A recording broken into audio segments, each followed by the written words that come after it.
আমাদের এই ফ্ল্যাটের পার্শ্ববর্তী এলাকাবাসী উপস্থিত আছেন লগন ডেভেলপের কর্মকর্তা কর্মকর্তাবৃন্দ।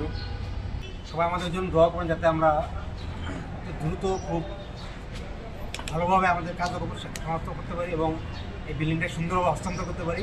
আগত আপনাদের সবাইকে জানাচ্ছি আন্তরিক মোবারকবাদ এবং শুভেচ্ছা। আমাদের মাঝে উপস্থিত আছেন, অত্যন্ত কষ্ট করে বৃষ্টির মধ্যে এসেছেন রিহাবের নবনির্বাচিত পরিচালক জনাব শেখ কামাল ভাই। আমাদের এখানে রিহাবের senior vice president Abdur Razzak ভাইয়েরও আসার কথা ছিল, একটা গুরুত্বপূর্ণ প্রোগ্রামের কারণে উনি আসতে পারে নাই। ধন্যবাদ। আজকে কোনো বক্তৃতা হচ্ছে না, এটা যখন হ্যান্ডওভার অনুষ্ঠান হবে সেখানে ইনশাআল্লাহ ভালোভাবে বক্তৃতা দিব।